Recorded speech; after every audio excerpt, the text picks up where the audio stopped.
বন্ধুরা, আজ আমরা আমাদের রান্নাঘরে তৈরি করলাম তরমুজের জুস। এজন্য আমরা একটি তরমুজ ভালোভাবে ধুয়ে খুব সুন্দর করে কেটে নিলাম। এরপর এর মধ্যে দিয়ে দিলাম স্বাদ মতো চিনি, পরিমাণ মতো লবণ,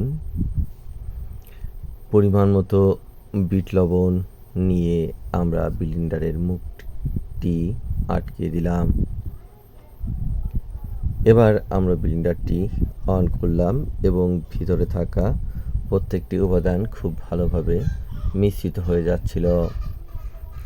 এটা কিছুক্ষণ চালানোর পর পুরো তরমুজটি ভালোভাবে গুলে গেছে।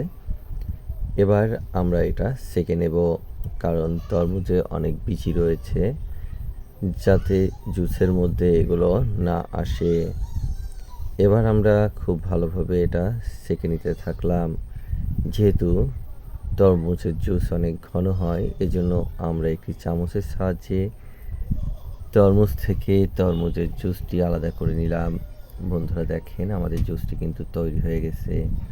যেহেতু এখন তরমুজের দাম বাজারে অনেক কম, ফলে আপনারা খুব কম দামের মধ্যেই এমন একটি সুন্দর জুস বাড়িতেই তৈরি করতে পারবেন।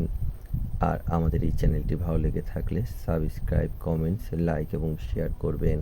সকলকেই ধন্যবাদ।